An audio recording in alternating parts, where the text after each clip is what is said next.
اندرو تيت واخوه انسجنوا، وهلا رح احكي لكم القصه كلياتها بالتفصيل، وين بلشت وين انتهت. مثل ما بنعرف انه اندرو تيت انحظر من كل مواقع التواصل الاجتماعي لانه عم يعطي اراء واشياء بتخالف قوانين المجتمع، فحظروه من كل مواقع التواصل الاجتماعي. بس لما ايلون ماسك اشترى تويتر حب انه يرجع حسابه لاندرو تيت على تويتر، فلما رجع حسابه لاندرو تيت على تويتر فحب يرجع يعمل حركاته القديمه ونزل تويته، وهون بلشت القصه. وبهي التويته كان عم بيرد على بنت عمرها 19 سنه. هي البنت كانت كثير متشبثه بحقوق البيئة، ولازم نحافظ على البيئة وما لازم نوسخ وهيك. بعرف انه هذا الشيء منيح، بس لكن هي لدرجة كتير اوفر. حتى حسابها على الانستغرام كله صور انه بتروح وبتعمل مظاهرات انه لازم نحافظ على البيئة، وبيطلعوا بالشارع وكله مظاهرات انه بس عشان نحافظوا على البيئة. بس اندرو تيت بهاي التويته كان كاتب انه هو عنده 33 سيارة، عنده بوكاتي ايش قد تصرف بنزين، وعنده انه 2 لامبورجيني وش قد تصرف بنزين، وقال اذا بدك بعتي لي الايميل تبعك مشان ابعث لك الليسته يلي عندي اللي فيها كل سيارة شو بتصرف بنزين. هي ردت عليه وقالت له اي نعم عرفني على السيارات اللي عندك،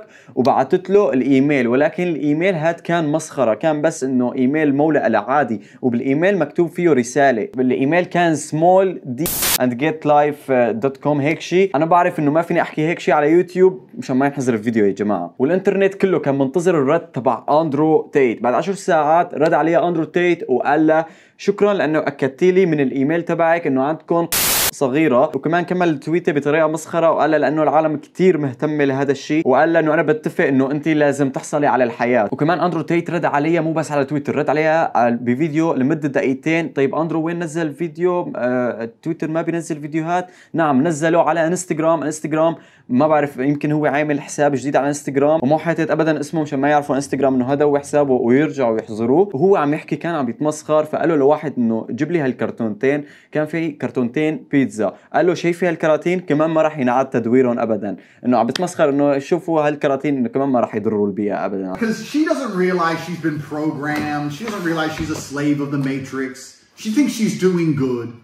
Someone has sat her down. طيب اندرو كيف عرفوا انه اندرو تيت برومانيا؟ طيب هون هي الفكره، وهو هون السؤال. لما جاب بالفيديو الكراتين تبع البيتزا كان مكتوب عليهم جيري بيتزا، وجيري بيتزا هي سلسله مطاعم موجوده برومانيا كثير مشهوره وما موجوده غير برومانيا. وهذا الشيء اكد لهم للشرطه الرومانيه انه اندرو تيت موجود برومانيا. طيب هلا رح تقولوا لي انه اندرو تيت دخل على رومانيا بدون ما حدا يعرف وهيك. ايه ممكن يدخل على رومانيا بطريقه غير قانونيه بدون ما حدا يعرف. والمشكله انه اندرو تيت رومانيا كان عليهم مذكرة قبض بحقه بتهمة الإتجار بالبشر، إنه يجبر البنات يعملوا شيء هن ما بدهم يعملوه. ومن هون عرفوا الشرطة الرومانية إنه أندرو تيت برومانيا، عملوا حملة بحث عنه ولاقوه هو وأخوه. طبعا قبضوا عليهم هو وأخوه، وهلا رح أحط لكم الفيديو كيف لما قبضوا عليه وكيف حطوه في السيارة وهيك. Controversial influencer Andrew Tate and his brother Tristan are arrested in Romania as part of a human trafficking probe.